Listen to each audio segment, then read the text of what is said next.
Hello and welcome to NASA's Jet Propulsion Laboratory in Southern California. It's been a very exciting morning here. Earlier today, NASA's Ingenuity Mars helicopter completed the first powered controlled flight on another planet. And we are here now to tell you more about how that went. I'm your host, Jari Cook of the JPL Digital News and Media team, and I'm joined here by key players who helped make this helicopter flight possible. We are going to start with some opening remarks, but I'm going to introduce the panelists first. First, you'll hear from Steve Jurasik, NASA's acting administrator. Next, you'll hear from Michael Watkins, director of JPL. And then we have a set of panelists for more discussion. Thomas Zurbuchen, NASA's associate administrator for the Science Mission Directorate. Mimi Ong, Ingenuity project manager. Bob Balaram, Ingenuity Chief Engineer, and Hovard Grip, Ingenuity Chief Pilot, and Justin Mackey, Perseverance Rover Imaging Scientist and Deputy Principal Investigator of the Mastcam-Z instrument. So I want to also note that the helicopter team is actually also with us on video conference. They can't join us because of COVID restrictions, but I just wanted to take a minute and celebrate the first powered controlled flight on another planet. Yay!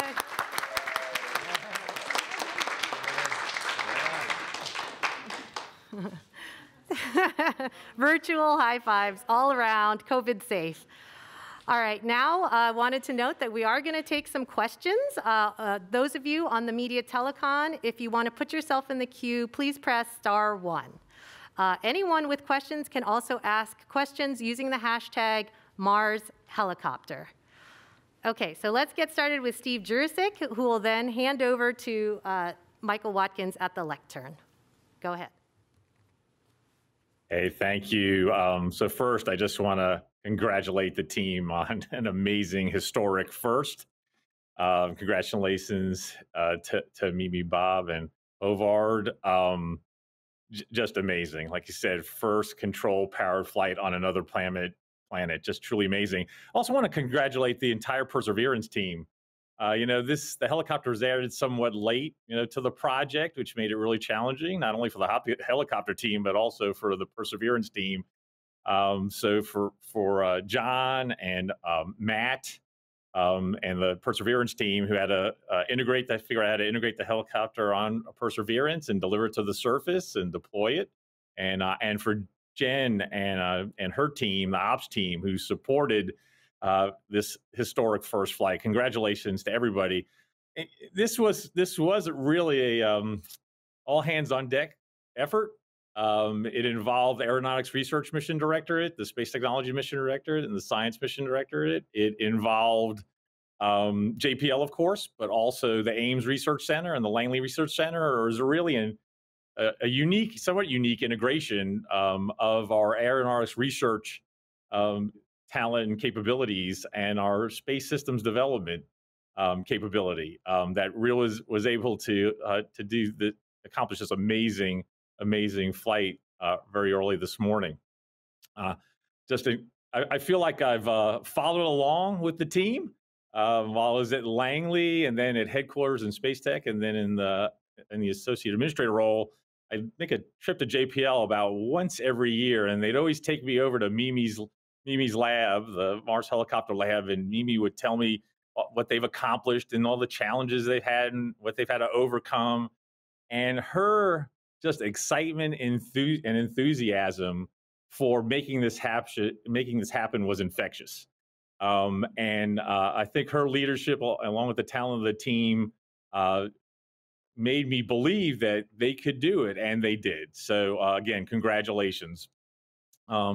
Many challenges, including having to complete the helicopter development during a global pandemic. They had to get the size and weight of the helicopter down so they could achieve, lift using rotary blades in a very thin atmosphere. And then, of course, they had another late challenge with having to do a software change and update, and do that with a helicopter 180 million miles from Earth. So just an amazing job. This really is a Wright brothers moment. It's the start of a whole new kind of planetary exploration, and we'll build on Ingenuity's success to see how we can deploy this capability on future Mars missions. We have this evolution of exploring planets in the solar system. First, we do a flyby, then we'll do an orbiter mission, then we'll do a lander mission, then we'll land a rover, and now we've added another evolutional capability there, flight on another planet.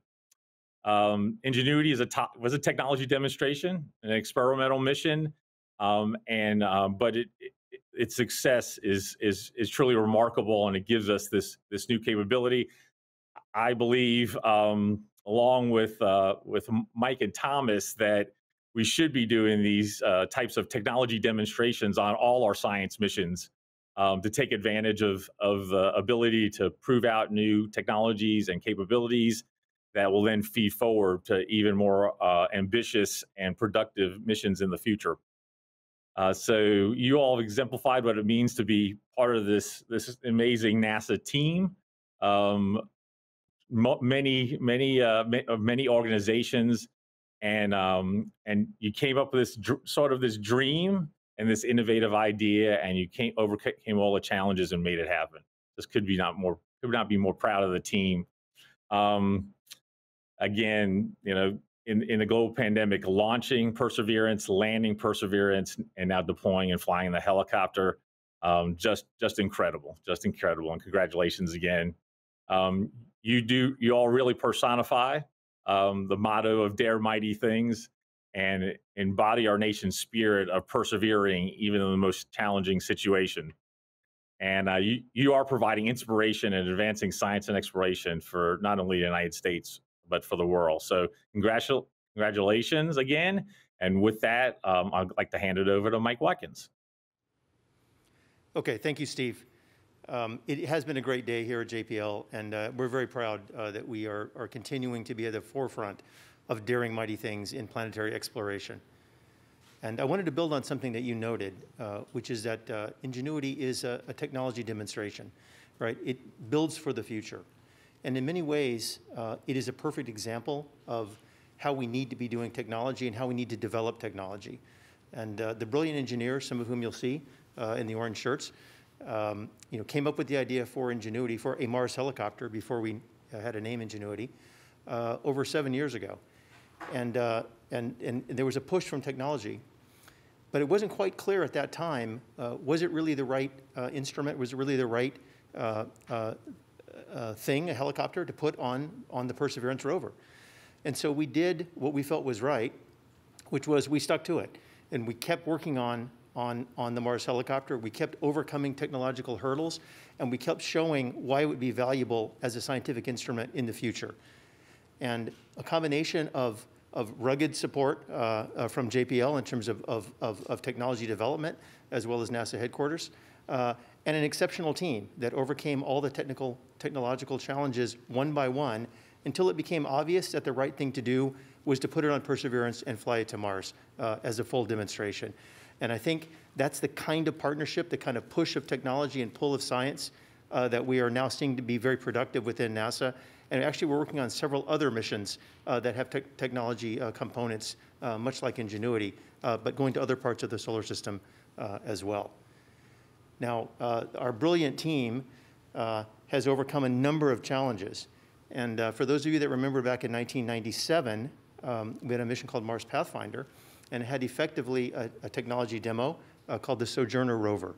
And that freed us up from being in the place we stuck the landing to being able to drive around. And now of course, those rovers have become Curiosity and our latest Perseverance, capable of driving tens of miles on the surface and going to the best places for scientific discovery. Well, what the Ingenuity team has done is given us the third dimension. They've freed us from the surface now forever in planetary exploration, so that we can now make a combination, of course, of driving on the surface and sampling the surface and doing reconnaissance and even scientific experimentation on inaccessible places for a rover. And I think this is exactly the way we build the future. And I think you'll hear a lot more about the scientific promise rotorcraft on Mars as part and other planets as part of the Science Mission Director at Portfolio. And to talk about the importance of ingenuity and some of the future, I'd like to turn over to my colleague, Dr. Thomas Zurbuchen, who is the Associate Administrator for the Science Mission Director at NASA headquarters. Thomas. Yeah, thanks so much, Mike. And I just want to tell you, as I'm starting here, I'm just so proud to be up here next to Mimi, especially that team here also on the monitor. And I just want to tell you on behalf of all of us at NASA Science how proud we are of you and how we recognize how important you are for this particular success. So I just want to ask one more time, everybody, to join me in applause for the team.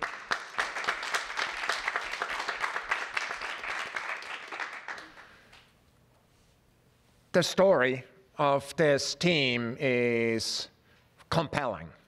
It's a story of a great, perhaps even a crazy idea initially. Many people have a really hard time. It turns out we all have a hard time, finding that right line between crazy and innovative. It turns out we're often wrong with that line. A crazy idea that was being developed, and this team put that idea into reality. The most important thing that takes, of course, is hope. It's the hope that that is actually possible to come together with everything this team has, with the personal education, with the commitment to success, and with learning from each other until it actually works. So for me, what I want to point to is the first picture here. And I want to just tell you, this picture means two things for me. On the one hand, I recognize that this picture was taken from the Van Zyl overlook. And my friend Jacob is no longer with me. I see in this picture because I know that he was an important part of making this helicopter happen. The second thing that is important in this picture is what you don't know right now as you look at it. It's actually the after flight picture. And so it landed there, and it landed on the surface after this flight, and it did so safely. And so for me, again, what I see in this is now not only this amazing little machine, but the team that actually achieved that. And it relates this to a story that's 117 years apart and 173 million miles apart, a story that actually started even earlier with a little toy that a father brought home to two kids. They were about 10 years old. It's a rubber band with a little rotor. It's a little toy that never got out of their mind. They became bicycle mechanics, and they started working on this and actually did that famous record in 1903 when they achieved first controlled flight on this Earth. So when we look at the previous picture that I just showed, I want to just tell you that in homage of this amazing achievement, we have designated, and please pull up the next picture, have designated this landing site as the Wright Brothers Field. We are so excited to have these two stories, the story of ingenuity and their team related to the Wright brothers. And I just want to tell you, as we go forward, actually, that connection has already been made, and we talk about it. I have here in front of me a little sample of the flyer, actually, the actual fabric that did that historic act in 1903. And what I want to show you in the next movie is actually how this sample, you see there's a piece missing in what I just showed you. In the next movie, I show how this piece that is missing was actually included on this flyer, and this morning made history together with it. So for me, Mimi team, ingenuity team, history connecting those two amazing stories together has been made this morning. And why don't you tell us more, Mimi Young, about it? Right, thank you, Thomas. Well, our team has been working over 6 years, some even longer, towards that dream of experimenting the first ever flight at Mars. And this morning, our dream came true. If we can play this video, this is taken from Perseverance rover, video of our dream, just beautiful.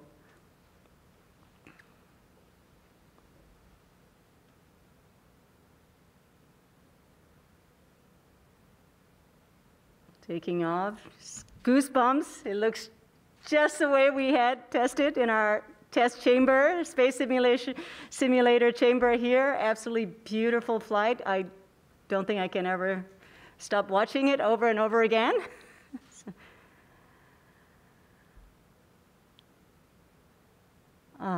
And lands.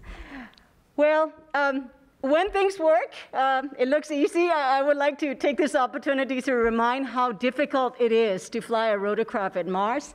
First and foremost, because the atmosphere there is so thin, right? About 1% compared to that at Earth. That's like on Earth being elevation 3 times the height of Himalayas. So the air is very thin, and Ingenuity had to be really light, small, and has to be able to fly in this thin atmosphere and survive on its own. It did all of that under 4 pounds. So Bob Belram will be talking more of that, but I did want to remind that. Well, this morning was an incredible moment. Our team reaction here this morning, this video. It was around 3:30 a.m. this morning, but it sure didn't feel like early in the morning. It just felt like a very normal middle of the day, extraordinarily exciting. Data products confirming that we unpacked image and 1 Hz data. This is downlink handing off to flight control for telemetry analysis. Swash plate servos appear healthy. Overall actuators appear healthy. This is flight control confirming that we have EVRs from Ingenuity. Ingenuity is reporting having performed spin-up, takeoff, climb, hover, descent, landing, touchdown, and spin down.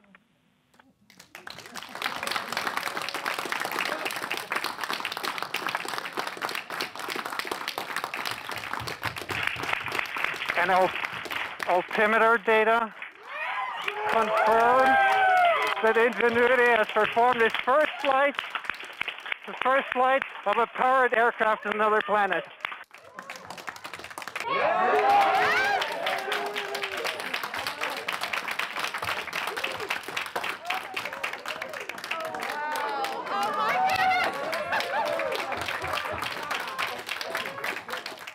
It's unforgettable day, unforgettable day. And, you know, it's all about the team to start with. Really, you know, our team across JPL, Ames, Langley, with our industrial partners, AeroVironment, Qualcomm, Celero, Lockheed, others. We were a team. I mean, just a strong team. And during this morning downlink, I did say that we had many friends who contributed to our success. Okay, and including Perseverance rover team and many, many others. And some of them are far away now. And again, as Thomas mentioned, Jacob Van Zyl, I'm sure you were watching our first flight from the Jacob Overlook.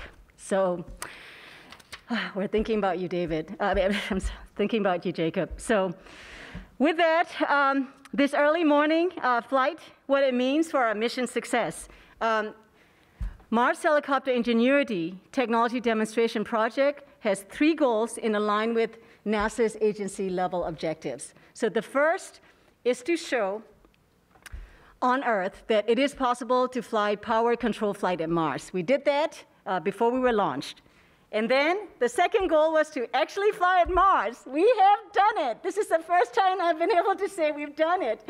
And the third goal is to get data back that will inform engineers that are going to design, that are designing future generations of Mars helicopters. And we have done that too, and we're going to continue. So beyond this first flight, over the next coming days, we have up to 4 flights planned, and increasingly difficult flights, challenging flights, and we are going to continually push all the way to the limit of this rotorcraft. We really want to push the rotorcraft flights to the limit and really learn and get information back from that. So with that, I'd like to hand over to Bob Belram, our chief engineer and really the innovator of our original design for Mars helicopter. Over to you, Bob. Thank you, Mimi. First, I'd like to just take a moment to thank all of you who have been on this journey with me. There's been many a technical conversation, many a late night, many a test, and I want to thank all of you who have been part of that, and your families and your loved ones who have helped get us to this point. Ingenuity itself is extremely healthy at this point. In fact, she's even healthier than she was before this flight. She shook off some of her dust that had been covering her solar panel and is in fact producing even more solar energy than before. The batteries are looking good. The communication system is fantastic. The landing gear appears to have worked well. All the servo mechanisms and motors are doing great. The computers and the avionics behaved flawlessly. So all in all, it's in a perfect state. And I'm just really excited to see what all she can teach us over the next few weeks as we explore aerial mobility on Mars. And with that, Howard, if you can tell us about exactly what happened during this flight, that would be great. Thank you. Yeah, this flight was all about proving that it is possible to fly on Mars. So to that end, what we had instructed Ingenuity to do was to climb to altitude of 3 meters, hover there for a little bit, about 5 seconds, then make a turn of about 96 degrees, hover for another 20 seconds, and then go to land again in the same place that it took off from. And that's what we told Ingenuity to do, and it did exactly that, and it did it just perfectly. From everything we've seen so far, it was a flawless flight. It was a gentle takeoff. At altitude, it gets pushed around a little bit by the winds, but it really just maintained station very well, and it stuck the landing right in the place where it was supposed to go. When we were looking at the downlink data this morning, one of the first things, or one of the most important things that we were looking for was this plot that you can see, which is a plot of the altimeter. That was really our first indication, or real proof, I should say, that, yeah, we really did leave the ground. We really did fly. In addition to this kind of telemetry, during the flight itself, Ingenuity was telling us all along what it was doing. And so what we were able to do with that data is we could take that data and reconstruct the flight and create an animation out of it. So what we're going to see here is such a reconstruction where we've taken that engineering data and animated the flight accordingly. And what that allows us to do is it allows us to look at the flight in a different way, for example, from different angles up close, and see kind of the small motions of the vehicle. And what you will see here is that it's just really, really steady. Just a beautiful flight.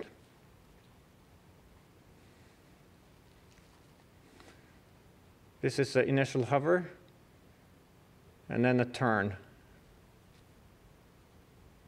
And then hover again for 20 more seconds.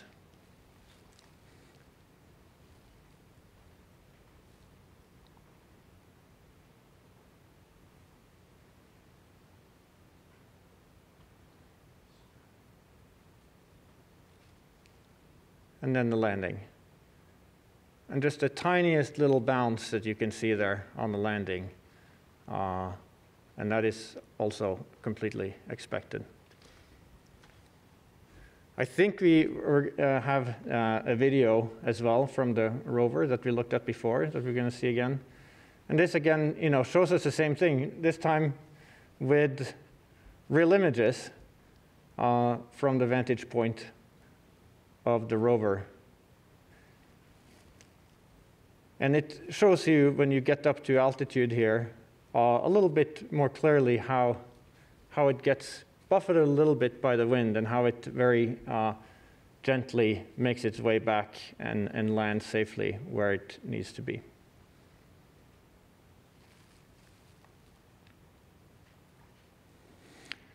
And what's exciting about this is a flight that we've done hundreds, if not 1,000 times before, but always in simulation. It's always been on a computer. And to see it now finally happen on Mars, and happen exactly the way that we imagine it, is just a really incredible feeling. Now, while it was flying, it has to keep track of where it is. And the way that it does that, in part, is by taking images of the ground below it, 30 images per second, and analyzing those in order to understand how it's moving. Now, those images are primarily there exactly for that purpose, not necessarily there to be looked at, but it turns out, we grabbed a few of those images and downlinked them to Earth this morning, and it turns out they're absolutely stunning in what they show. What we see here is Ingenuity taking a picture of its own shadow right below it, and I think this is just a stunning image, notwithstanding the fact that it's a low-resolution black and white photograph. We have another image from the same camera, which shows just a moment right before touchdown. You can see the legs are just about to meet the ground here.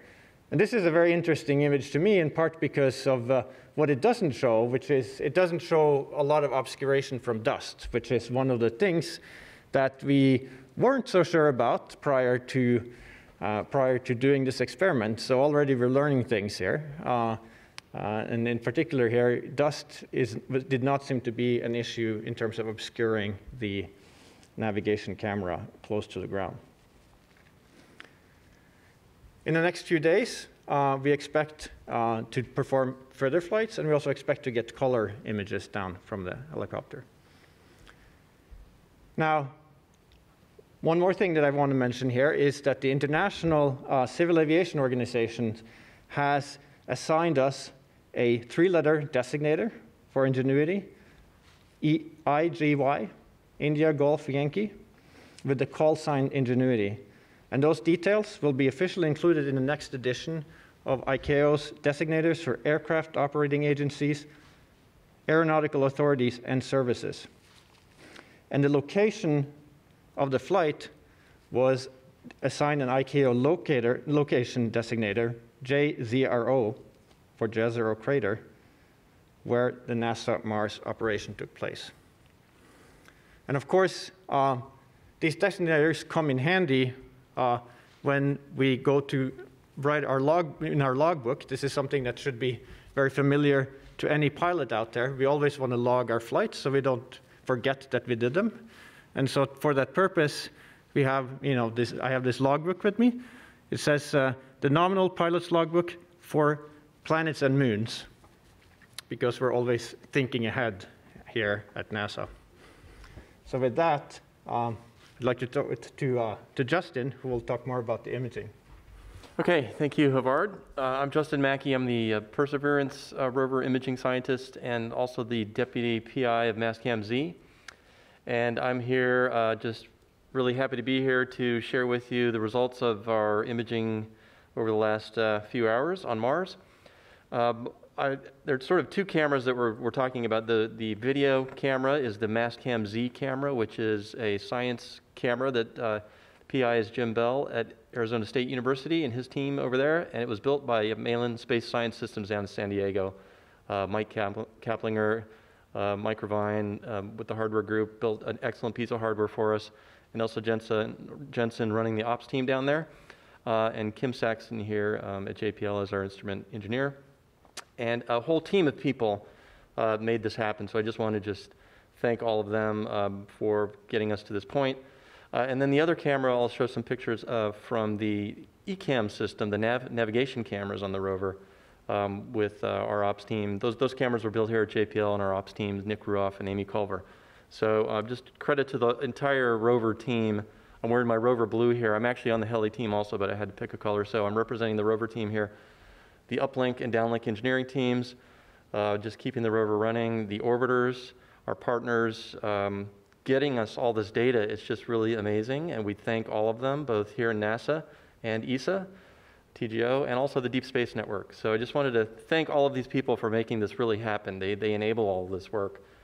So with that, without further ado, I guess we'll go to the video one more time because we cannot see this enough. By the way, it only came down about 2 hours ago, the full frame. So let's go ahead and show the video. I'll talk a little bit about it. It's a 720p video. It's 1280 by 720 pixels. It runs at about 6.7 frames per second. And we originally had the strategy of downlinking the 2.4 second snippet. So there it goes. You can see it taking off. And if you look carefully, you can see it turning in flight. People have talked about that. And this is new. This just came down right before this press conference. Turning in flight and then coming back and landing. So I mentioned the frame rate. This is with our one of our wider angle settings on the camera, 34 millimeters. So it's a little more a contextual shot. We also shot a full zoomed version on the heli itself, where the heli flies out of the field of view. We have not downlinked those full frame images yet. So we're expecting those in the coming days.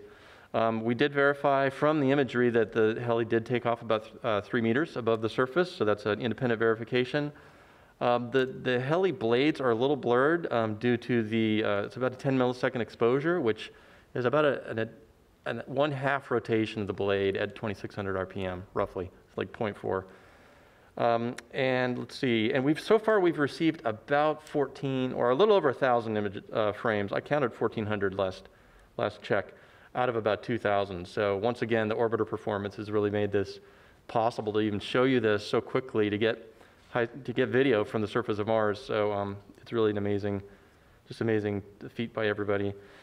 So the next image then is, again, going back to the fully zoomed 110 millimeter Mastcam Z picture of the heli on the ground. Again, this is just a nice shot showing, if you look closely, it may be hard to tell, if you look closely at the center, you can see that there's a camera on the helicopter itself that is now facing the rover, and it was not facing the rover before, so that's proof that it did turn in flight. And it's just a nice shot showing that the heli landed safely, and that's just a great picture to have. So then the next picture is now switching cameras. We're going to go to the NavCam camera, and the NavCam camera does not have the video capabilities like Mastcam Z, but we did take pictures during the flight, and this blink, hopefully it'll blink. You'll see the heli, that's the heli on the ground there, looking carefully. Okay, no, actually, you know what, this is the other one. Now, if you look carefully at the heli, you should be able to see it shifting. That shows the difference between the takeoff location and the landing location. May be hard to see in the video, but we'll put that out we'll release that so people could look at that more closely. I can see it from here, but hopefully it'll come out on the video. So it just shows that the landing was just sort of a real pinpoint landing there by the team, and so congrats to the heli team for just nailing it, Havard and company. And then the last video, or the last blink GIF shows, hopefully it shows the full height there. There it is, okay. So we have the full height of the helicopter there, captured by the NavCam mid-flight, and then a comparison with the heli then on the ground, which will show the full height. It's hard to see the video there from here, but the main summary is that actually, you know what, I'm looking at this. This looks like this is the Mastcam Z again. Well, we just got the data all down, so it sounds like it might be slightly out of order. I think the main point here is that we are swimming in data right now, and we're just cataloging it basically and learning about the flight. We're just extremely happy for this whole team, the rover team and the heli team. And I just wanted to close my statements by mentioning, I mentioned that I was on the heli team. This is like with Bob, like 7 years ago, where we were talking about taking pictures from a heli. Seeing it all come together like this is really reminiscent of another project that I worked on 24 years ago, the Mars Pathfinder mission, where we had the Sojourner rover, which was a new technology, a new capability. There were skeptics at the beginning, and then once something like this happens on Mars, the skeptics get converted, and it soon becomes a new way of doing things. And I really feel this project, this team has the same vibe that we had 24 years ago with Sojourner. Just going from a concept to demonstration like this is going to open up new avenues, new ways of exploring. So it's very exciting. We're very excited that this is all working so well, and just happy to get all this data back. All right, thanks, Justin, and thanks for rolling with it. As Justin says, the images are all coming down in a fire hose, and we will make the images available for you all online, so look for it on the website. So we're going to transition now into Q&A. So a reminder for our colleagues from the media, if you're on the telecon line, please press *1 to get into the queue. And for others who are using social media, you can use the hashtag #MarsHelicopter. Our first question on the media line comes from Marcia Dunn of the AP. Yes, hi, congratulations. I've got a couple questions for the chief pilot, I believe, Mr. Grip. What was the wind speed at Wright Brothers Field today for the flight? And when are you anticipating to attempt Flight 2? I know you had a schedule laid out in advance, but since you're a week down on the timeline, I wasn't sure if you were going to try to rush things along. Thank you. Yeah, so in terms of the winds, we did take additional data during the flight, and we expect to get some more information about what the actual winds were at that time. What we can operate with is, at this point, is the forecast that we have based on prior data. And there is some uncertainty on that, but the most recent indications that I have is that it was on the order of somewhere between 2 to 6 meters per second of wind, and that's what we were dealing with. And that would seem, just eyeballing the behavior of the flights, that doesn't seem inconsistent with the behavior, although it's hard to say much more than that. As far as when we perform the next flight specifically, I'll let Mimi perhaps answer that question. Sure, yeah. So we'll get the high rate data downlink from the helicopter to us tomorrow, and then we will be attempting to fly within the next few days. So we're targeting for this Thursday, but we'll know more after we get the high rate data. Great, thank you. Our next caller is Kenneth Chang from the New York Times. Hi, so I was wondering if you had better plans for the 4th and 5th flights. I guess when I talked to Mimi, Bob, and Hobart last year, you had mentioned aiming for 500 feet at 15 meters. And I was also wondering, when conceivably might there be a second helicopter on Mars? So in terms of flights 4 and 5, I think we still have a little bit of team discussion, on basis of just today's flight, the results of that, and what we're going to get over the next 2 flights, flights 2 and 3. And that will inform what we do for that. But just in general terms, what we're talking about here is going higher, going further, going faster, stretching the capabilities of the helicopter in those ways. But exactly how far in those directions is a discussion that we need to have. So regardless, I can add that we will be pushing the envelope. So as we succeed in certain lateral flights, we're going to go further, faster, definitely, especially towards the end of the experimental window. We will be pushing the envelope and really stretching and understanding how well we can fly. So for the second helicopter question, I think I'll pass it to you, Thomas. Yeah, and of course, second, the answer is I don't know what the answer is. When are we going to fly? I mean, what I'm really interested in is, frankly, the science community's ideas about how to turn this into a science machine, from a tech demo into a science machine. And you see what the opportunities are to fly to Mars. You know that we have some things scheduled in 26, 28 with Mars sample return. But we do competitions on a regular basis for missions that go elsewhere. I mean, we're really interested now going forward, but there's nothing set right now into stone as to when the next helicopter will be going to Mars. Okay, great, thank you. Our next caller is Bill Harwood of CBS News. Are you there with us, Bill? I'm sorry, can you hear me now? Yes, there you are. Oh, sorry about that. This is a question for Mimi. You said in your blog post over the weekend that you guys had come up with this software fix, and you warned us that there was maybe a 15% chance it wasn't going to work. You didn't know for sure, and that if it didn't, you just would try again. What is the strategy going forward, given the results today? Is that what you would do on flights 2, 3, or 4 if one of them gets delayed by this software problem? You would just try again. And I'm wondering is there a deadline where the Perseverance folks really want you to be finished so they can go on with their mission? I'm trying to wonder if there's some clock running on you guys. Thanks. Absolutely. So this command only option that we chose, the simpler option, it has paid off. We got our first flight in hand. And for the second flight, we will be using the same technique. And so far, it's working well. We've been testing it on Ingenuity, and then today it worked well. So we're going to proceed in that direction. In terms of the duration, yes, we have a 30-day experiment window. And so we have about 2 weeks left. And we believe we'll be able to squeeze the next 4 flights that we have planned. This increasingly bolder flights, we want to go hundreds of meters out towards the end. We do want to push it. And I believe we have enough time to squeeze the next 4 flights in the next 2 weeks left. So again, thank you to Ken Farley, the Perseverance rover team. We will be done in our month, and the rover needs to go on for his primary mission. That's it's very important. So that's the plan.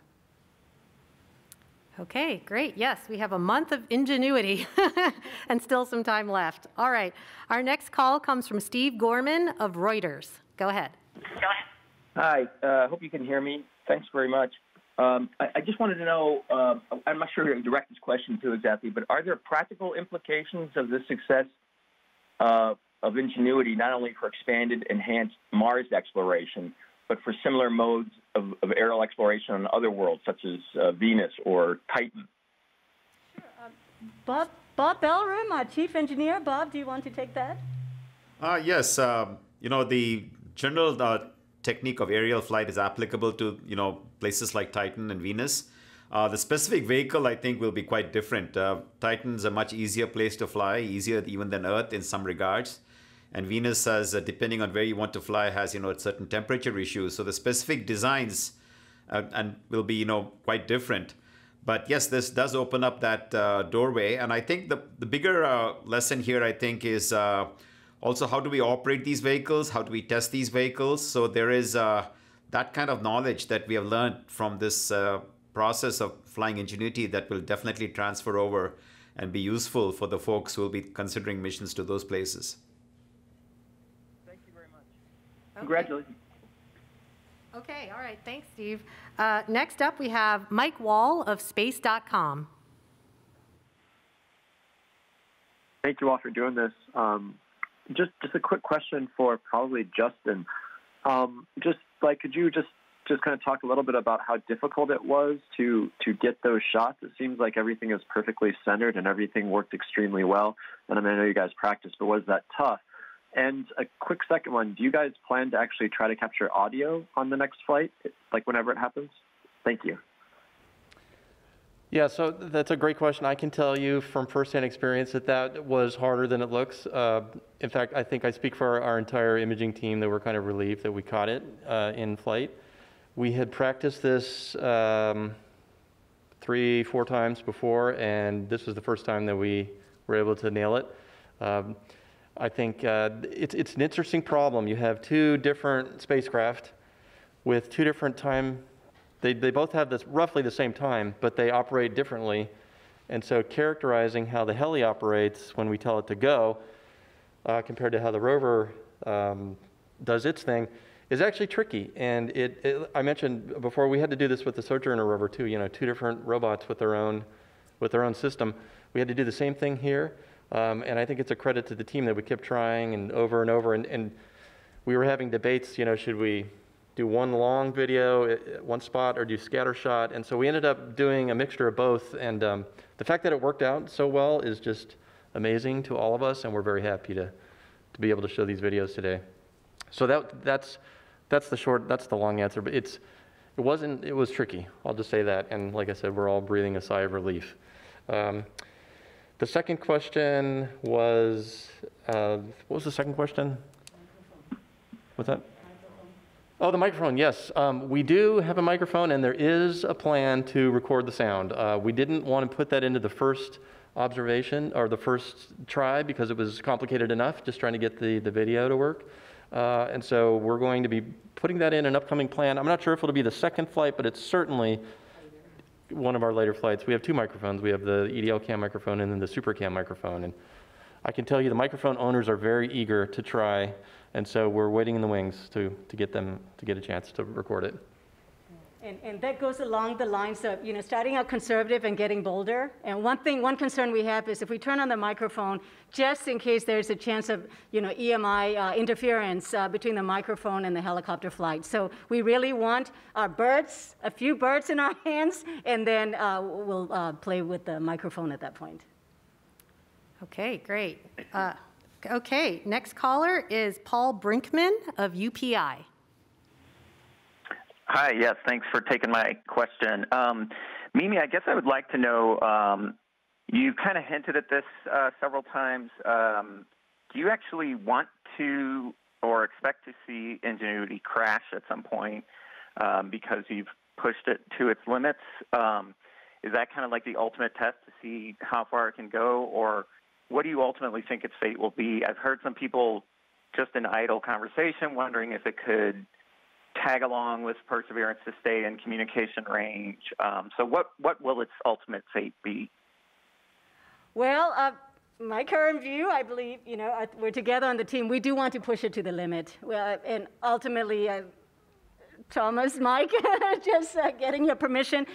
Really, because by going faster, further, our models are checking out at this time. They look good. They matched, our models matched what we saw in our test chamber. The flight today perfectly matched, what we were predicting. And so, but we want to push. We want to push against the wind. We want to push against the speed. And ultimately, we expect the helicopter will meet its limit.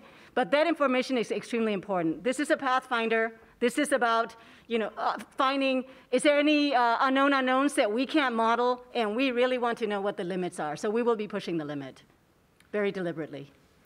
I think it's also important, and I think I just want to tell you this plan was put together by Mimi and her team, and I just want to tell you it's also important and totally supportive of that plan to actually deal with this like a tech demo.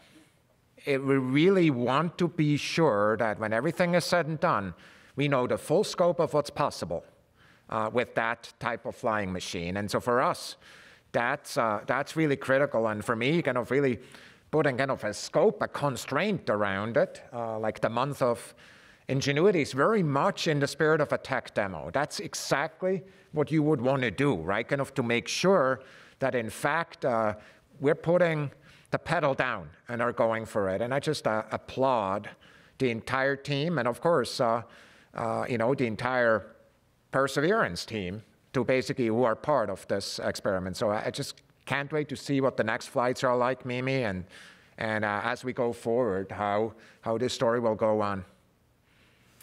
All right. Well, in the spirit of sort of casting ahead, I'm going to take a social media question, and I think this one's for Bob.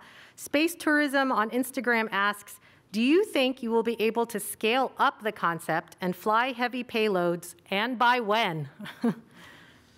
Yeah, so the fundamental, dynamics of these vehicles does scale up to fairly reasonable sizes. So we are thinking of things in the 25 to 30 kilogram class, which is, about the 50 pounds type of class of vehicles. And those vehicles would carry maybe about 4 kilograms of science of that order, about 10 pounds of science instruments. And so early design work on that has started in terms of conceptual designs and to see what would it take to deploy these and operate them. And so that would be, I think, a good sweet spot for the next generation design. Anything much larger, the packaging of the blades and things becomes quite awkward, so may not be quite feasible in the near term. But definitely something in the 50-pound class compared to a little 4-pound Ingenuity is definitely something that's very feasible and is actually like some early progress has been made in that direction. Great. Thank you, Bob. Another social media question this time for Mimi. Pete on Twitter asks, what has been the most challenging part about this process? What is the most interesting thing y'all have learned from this flight? Most challenging? Well, I think Bob can answer it. First was meeting that 4-pound, that 1.8 kilogram limit. Theoretically, it was proven, it is possible to lift, build a helicopter. We knew early on from analysis. The real question is 1.8 kilogram. And Bob, as the chief engineer, managed those 1,800 grams. And I once saw him arguing with Eric Archer, who again, we have lost, sadly. Over, Bob, do you remember? Was it over 2 grams or 3 grams? Eric wanted this telecom hardware that was 2 more grams or 3 more grams, and Bob just wouldn't give up. So anyway, it made a huge impression. So the biggest challenge was the mass to start with. Okay, yes, sounds like every gram counts. Okay. All right, we're going to go back to the media lines, and next up is Amina Khan of the LA Times. Hi, can you hear me? Yes. Hi, thanks so much for taking my question. I have a couple. We've touched upon this a little bit already in some of the questions, but I'm just sort of wondering, you know, in your wildest imaginations, we talk about Sojourner being the trailblazer for all these other rovers, and, you know, all of the ones that followed have been so sophisticated. What is the most powerful and sophisticated type of flying planetary explorer you think we might have in the next year, in the coming years and decades, and what kinds of worlds might they explore? Could you sort of, you know, wax imaginative and think about what the potential really is here in some specific but imagined ways? I'm not going to hold you to it. I won't come back in 10 years and say, hey, where's my rover on, where's my flying rotorcraft on Neptune or whatever? But I'd just like to see, so where do you think this could go? Thomas, you want to take this one? So the first application of flying vehicles, of course, is track and fly at Titan, in which we have a very different vehicle. And Bob already mentioned it's kind of in many ways simpler because of the stronger atmosphere at Titan than the Earth even. I want to just point out one point I'm sure everybody is thinking about already, but knowing how to fly a vehicle like that may actually have applications on Earth too. I mean, you know, it's that planet up there. At these very high altitudes, there's interesting science that I'm sure our Earth science friends are thinking about also now, and whether they're here at JPL and elsewhere. I do believe that the primary application beyond that is really going to be at Mars. And frankly, what is in my mind, right, when I look at this, is the you know, that much of the science, when there's a lot of papers written about, you know, from the reconnaissance orbiter, Mars reconnaissance orbiter, is about areas where we cannot bring a rover there. Like, you know, crater walls are really exciting with perhaps, some people say, water seeping out there or some kind of watery mix. Like, is that really the case? Well, to actually figure that out, frankly, you want to probably fly there. The final point I'm going to make is, right after the technology demonstration, it's usually a pretty bad place to figure out how big the boxes in which the solutions live. And I was not there, of course, at Sojourner. But, you know, we are here from 97. We're here, and we have Perseverance rover, and is basically enabling sample return. And for me, like, did in fact the Sojourner people think about a sample return of one of the core applications of this kind of mobility? Perhaps they did, but the point is, that is where we're investing major effort and, you know, dollars, attention. And frankly, without mobility, I do not know how we could do this. And it's an absolutely critical science application. So the most important thing to learn about these things, it's very hard to predict the future.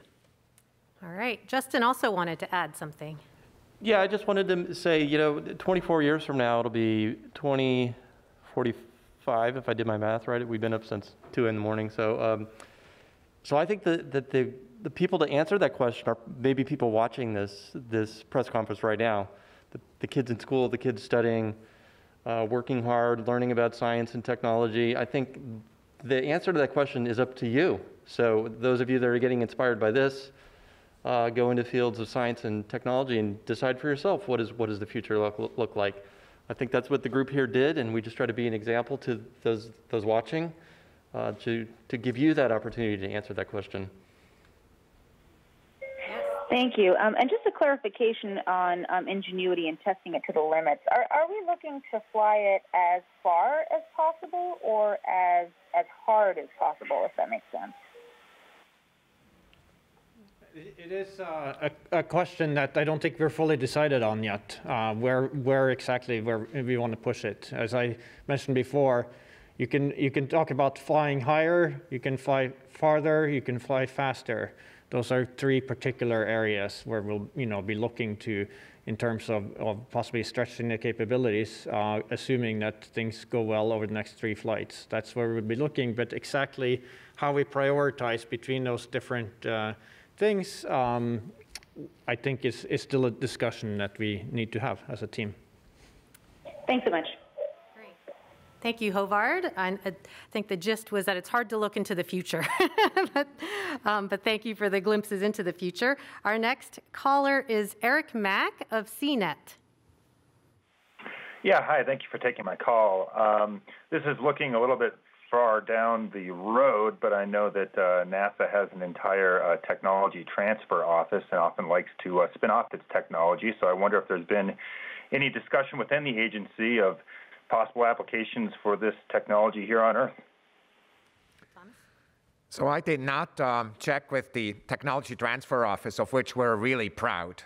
There's a number of technologies that were, transferred in many different applications. In fact, I met one of my friends told me that he started a whole business based on one of these technologies. I just only learned about this recently. I would not be surprised if a company somewhere basically says, this is amazing technology, I want to learn about it, or whether or not the work is in this particular, in the research arena, like where we're working, or in other arenas that one could imagine, right? I mean, like so much of this is in the area of dreams, right? I've been thinking, I can't get out of my mind the amazing movie footage this would be if we saw somebody going up Mount Everest and seeing a kind of a drone on the outside actually covering that from there. I mean, nobody has ever seen this, how would that look? I'm not aware of any negotiations right now, but I'm sure if there's interest, the team is ready to support it. Thank you. Great. Okay, next caller is Stephen Clark of Spaceflight Now. Go ahead. Thank you, and congratulations to everyone. Stephen Clark, Spaceflight Now. A couple of questions. One for Håvard. Do you happen to know the velocity, vertical velocity at takeoff and touchdown of the helicopter? And also, maybe Mimi Ong can refresh my memory on the flight plan details for flights 2 and 3, since you have those, I think, already planned out. And just refresh my memory on the altitude and distance planned on those. Thanks. So I think the question was about the philosophy for takeoff and landing for Ingenuity. And so to take off first, the way that we take off is we boost off the ground with the fixed, what we call collective setting, that basically provides a thrust that's well above what the aircraft needs to hover. So it sort of boosts off the ground with limited control in that very initial, split second. And then once it separates from the ground, gains just a few centimeters of altitude, then we take full control of the vehicle and guide it up to the altitude that it's going. And that is because we don't want to be fighting against the ground with the legs on the ground. We don't want to be fighting with it by applying full control at that point. We want to separate cleanly, get out of ground effect, and then continue controlling. On landing, our philosophy here is to basically fly towards the ground at a constant speed. In fact, Ingenuity is commanded to fly through the ground and then just stop doing that when it detects that it's not able to do it anymore, because that means it's met the ground.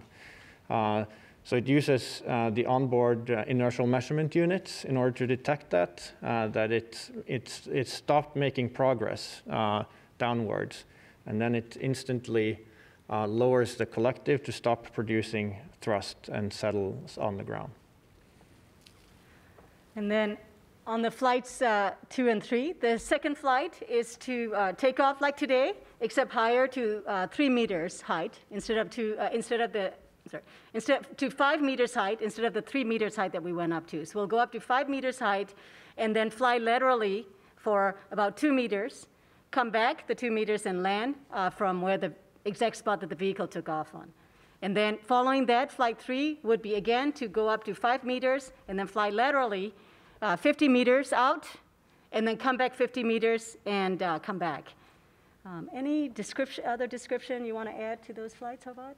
Yeah, no, that about captures it. So it's sort of taking things stepwise. Again, the next flight we will be testing higher altitude, so that will be one aspect of it, and then the ability to track to different waypoints that aren't co-located like we have here. And then for that third flight, we would be translating further, and at that point also faster. Normally 2 meters per second is the forward velocity that we'll be using for that third flight. Okay, thank you. We're going to go to another media question from Joey Roulette of The Verge. Hey, thank you for taking my question. This one's for Thomas, and it kind of echoes some of the other questions already asked, but from a broader perspective, how much more confidence does this flight give you for sending more helicopters to Mars or other planets? And for Mimi or Havard, what exactly does pushing Ingenuity to its limits mean, and how high, I guess, could it go based on the data that you guys are seeing now? And is there anything that you guys are seeing in this data that kind of tells you what those limits might be? Thanks. Hey, Joe, we really appreciate the question. Look, I mean, I think of exploration, there's a box somewhere in my mind in which kind of all the things we know how to do are in that box. And kind of every mission that we're flying is a combination of the things we've already proven. Well, since this morning, there's an entirely new tool in that box. And it should be combined with the other things that are there. And I'm very confident that great ideas will emerge with that technology proven here for new missions. I would be very disappointed in the science community and the technology community if they didn't come up with something utterly amazing because of the new dimension that was added by this technology to explore. So for me, I'm confident we'll see a lot of this as we go forward. What it is exactly, I can't tell you today. Yeah, so again, in terms of how far we challenge it and what direction is still a little bit of a discussion, but what I can say a little bit about is, what are the things that we are challenging, if we go, say, faster with the helicopter. One of the things is airspeed. The aircraft is, tested up to a certain airspeed. And so by going faster, we would be challenging those limits. And that challenges the aircraft in terms of its stability margin, its ability to handle those larger airspeeds. Another aspect that we're challenging in that regard is the navigation system, because as I mentioned before, we navigate by taking images of the ground below. And as we're traveling faster over the ground, those images, the features in those images disappear from view faster. And so that's another limiting factor, if you will, that we're pushing up against as we start to go faster with the helicopter. In terms of altitude, a main limiting factor there is our altimeter, which is actually a laser rangefinder that measures the distance to the ground. And so we're limited by how high we can fly before that stops working properly. And so nominally there, we're looking at probably somewhere, at 10 meters or a little bit more, but not much more than that before we would start to run into limits with the laser rangefinder. Well, to put a number on the distance, Howard, I'd love to push it to 600, 700 meters. So just putting it on the record. Okay. So anyway, yeah. This is the further team discussion we're going to have. I'm being more cautious here, but yeah, I'll take that discussion. Okay, all right, thanks for that. Next caller is Guy Norris of Aviation Week. Yes, thanks for taking my call, and congratulations on an amazing achievement. Obviously, you are at the beginning of the first ever extraterrestrial flight test program, I guess, and one of the things I was wondering about, just to go back a little bit to what Mimi was saying, was the lessons learned, how quickly you'll be able to draw on these lessons learned for the following flight test program, for the following flight test. Specifically, the RPM, the liftoff RPM, and the descent rate that you saw on this first flight, will you be able to basically work on analyzing whether those were within predictions, as you said? And the last part is just, could you say what these vertical velocities were on liftoff and touchdown? Yeah, so we will be getting, so the data that we've seen so far is actually fairly limited. We will be getting, in the next few days, we'll be getting a lot more data down from the helicopter, and that'll tell us a lot about how it performed. So in relation to the RPM, for example, the RPM is set based on what we expected the density to be at the time of flight in order to put us in a particular operating regime. And so what we will see when we get data down is we'll see what did the helicopter have to do in terms of the controls operating at that RPM. Were we operating at the set point that we thought we would be, or were we off from that? And that'll tell us, among other things, something, it'll at least tell us to what extent was the RPM appropriate for the density that we were at. So that's one example of that. We'll also get a lot of metrics that will help us analyze the navigation system and see how well did it do at tracking features on the ground during flight. And then I didn't actually hear the last question that was asked, if you could repeat that. It was really just in terms of the velocity, really, of the, but as you said, I think you're still going through the data. I just wondered if the touchdown did seem rather sporty in terms of the descent rate, but I presume that, as you mentioned, is part of the philosophy of how you approach that landing sequence. Yes, it definitely is. So we descend at 1 meter per second. And as you know, in terms of sportiness, you can see we don't slow down when we start to near the ground. And there are multiple reasons for that. One of them is we just don't want to hang out too long in ground effect. Another reason is we are assuming that we could be obscured by dust when we're operating close to the ground. Now, as you can see from the images, we don't see much indication of that, but that's been our long-standing assumption. And for that reason, we don't use the camera or the laser rangefinder when we're near the ground. We're just operating based on what's called inertial measurements. And those tend to drift very quickly. So we want to get, when we're in that mode, we need to get down to the ground quickly. So that's another reason to just aim for the ground at a relatively high velocity and not try to slow down too much in the process.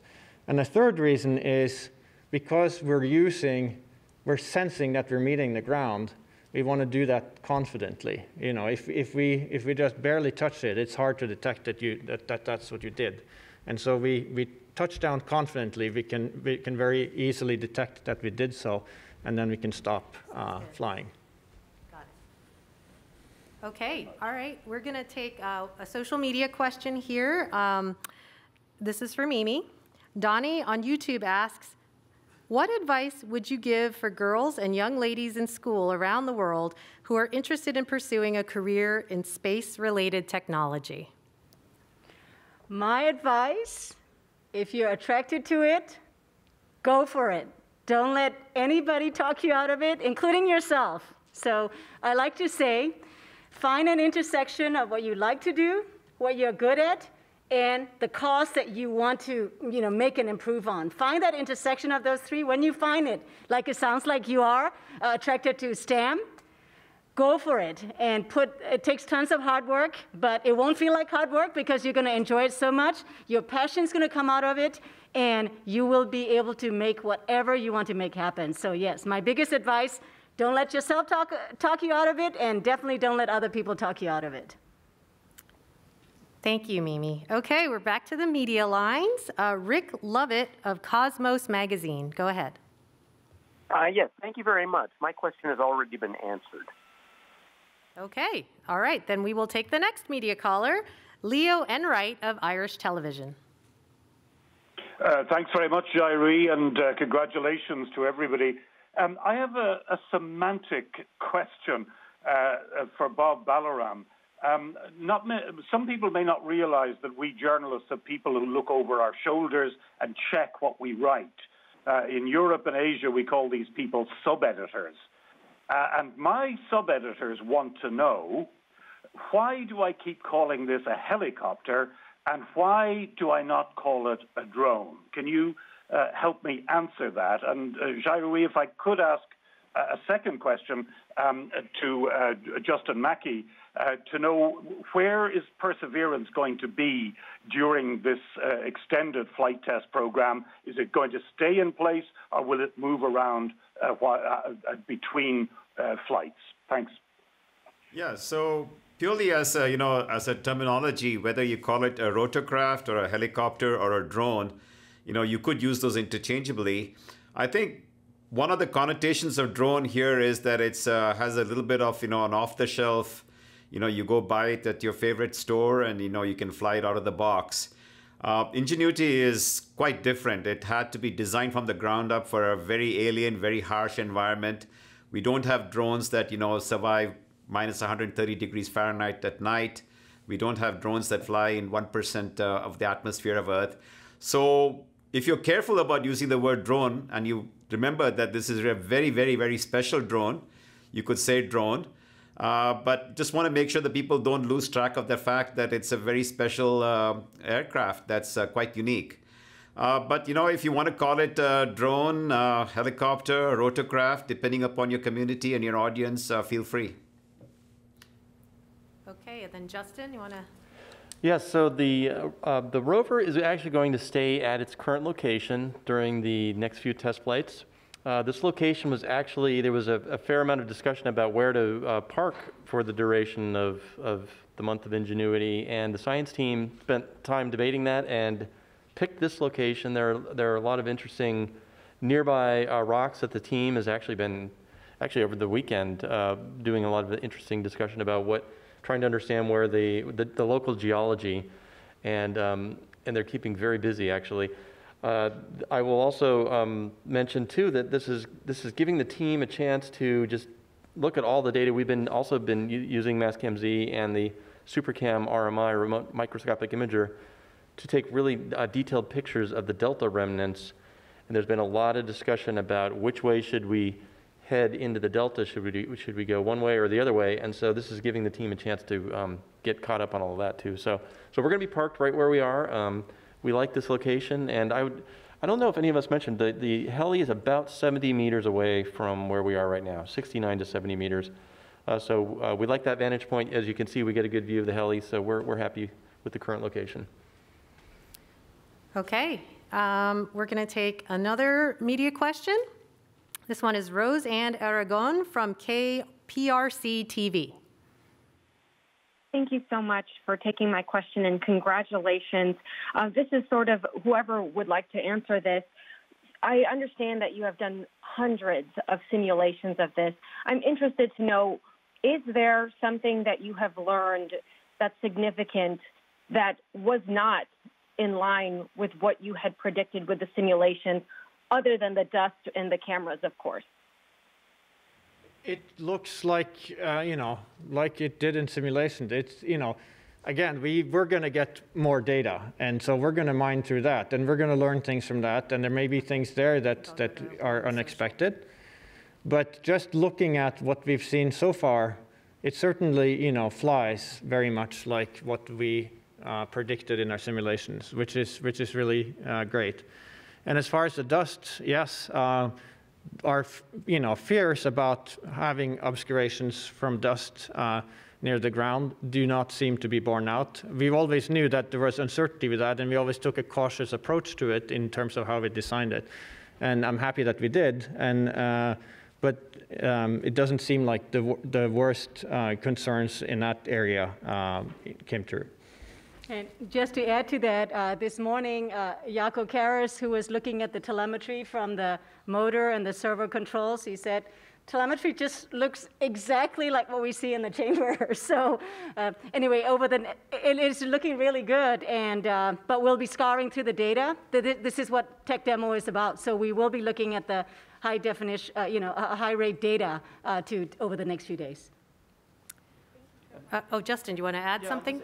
I'll just add, from the imaging point of view, we've learned a lot from this first flight. It's very hard, as you might imagine, it's very hard to simulate a helicopter at 70 meters, full speed, spin, to get the timing. And so we're going to take what we learned from our imaging today, and we're going to work to improve the additional flight imaging attempts. So stay tuned, and we're hoping to have even better video to show. Great. Okay. Thank you so much. And go ahead. With the full scope of understanding the vehicle itself, where will this helicopter be the most productive and that would bring the most information on Mars? Thomas, do you want to take that?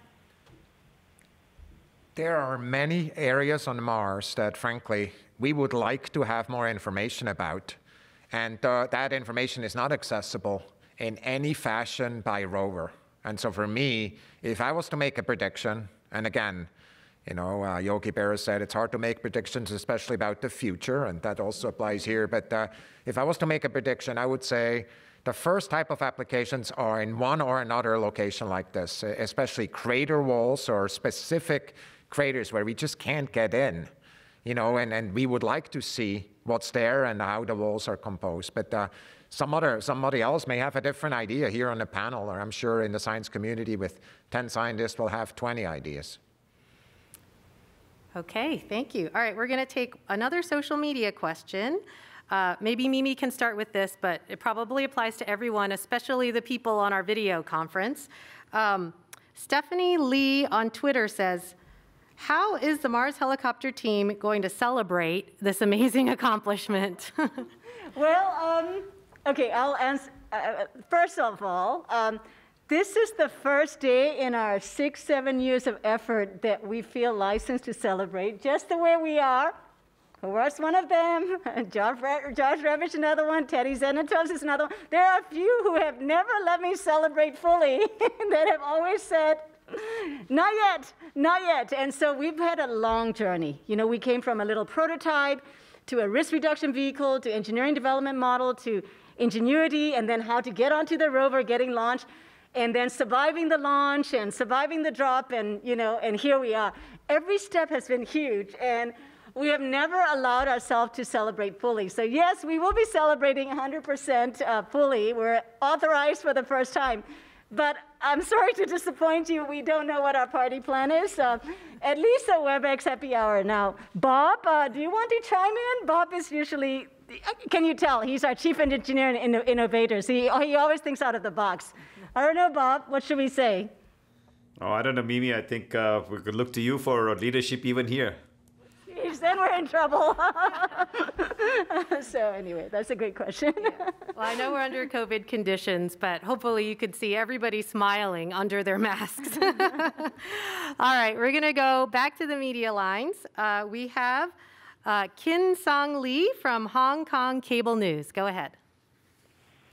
Hi, thank you. I'd like to ask, what's the meaning of this flight for the aerodynamic studies?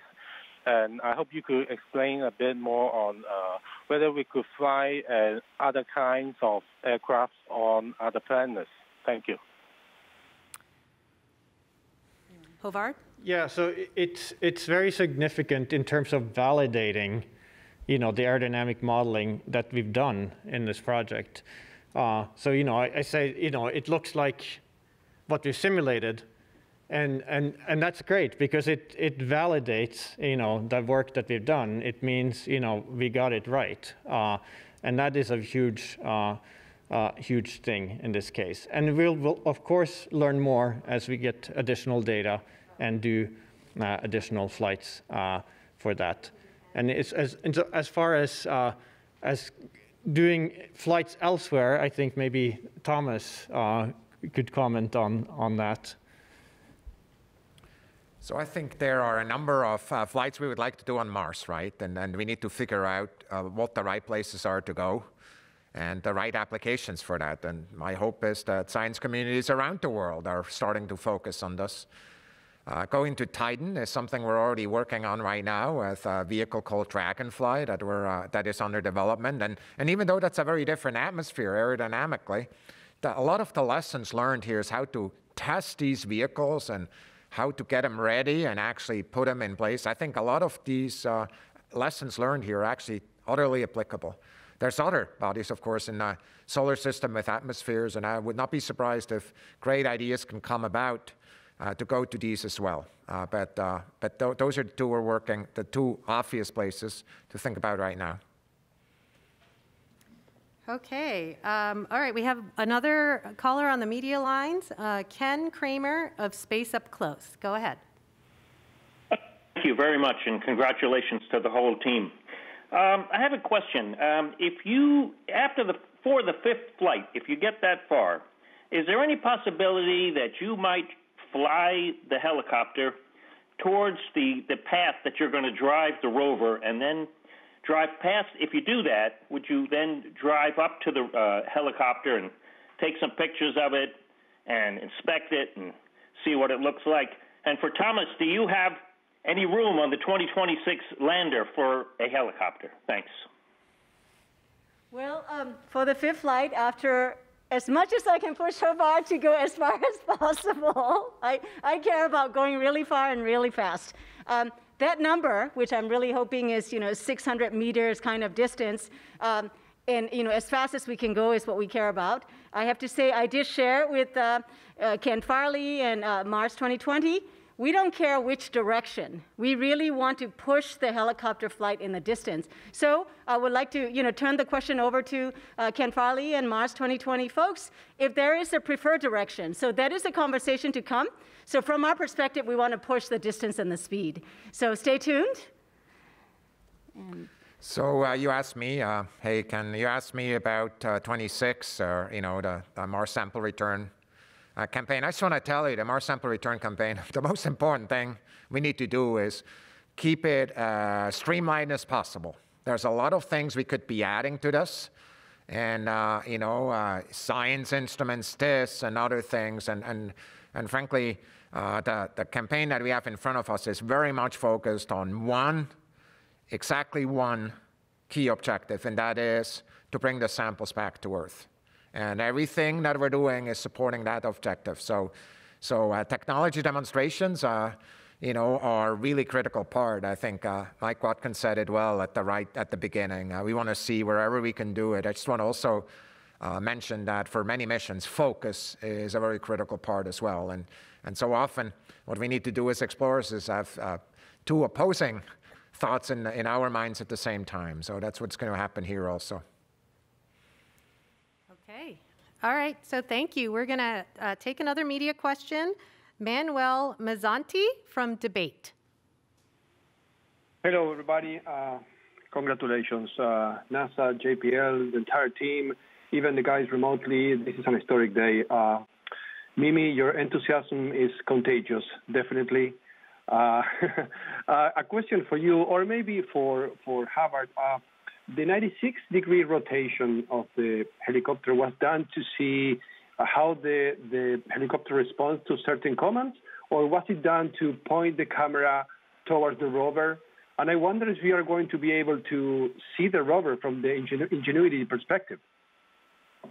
So we wanted to make a turn because it goes a little bit further than just a straight up and down flight. And the particular turn that we did there, the 96-degree turn clockwise, did put the camera, the return to Earth camera, pointed towards the rover. We did not take a picture with that camera during this flight, but it does set us up for potentially doing that for the next flight. As far as whether we will see the rover or not, it depends a little bit on exactly the state that the helicopter is in when the picture is snapped, because the camera is angled downwards at an angle where it doesn't see all the way to the horizon in level flight. And so you have to get a little bit lucky to catch the rover in that image. So we don't have any guarantees that we will actually have that. Thank you. Go ahead, Justin. I'll just add one thing to that, because people do ask that question about imaging the rover with the camera. The original intent or plan was to have the camera rotated in portrait mode, so that the long end of the field of view would look up just above the horizon, and we would take the picture of the rover. But late during development, and Bob can even talk about it a little more, there was an issue with the configuration, and it had to be changed and mounted in landscape mode. So that's the story of why it is tricky to get that picture of the rover itself. Okay, great. Thank you. And thanks to everyone for all of their questions. If you're a member of the media and you still have more questions, you can contact JPL's Digital News and Media Office. We will help you get interviews or everything you need. And if you're on social media, we'll continue to answer questions with the hashtag Mars Helicopter online. So thank you, everyone, for this. And for more on Ingenuity, you can visit go.nasa.gov/Ingenuity. We'll put the latest updates there. And if you want to learn more about the Perseverance rover, visit mars.nasa.gov/Perseverance. There's a link in there to the raw images. And so if you too want to drink from the fire hose, we have a place for you to go. All right, and if you're on social media, you can join our conversation at NASA JPL. Again, you can use the hashtag Mars Helicopter. Thank you for watching, and go Ingenuity.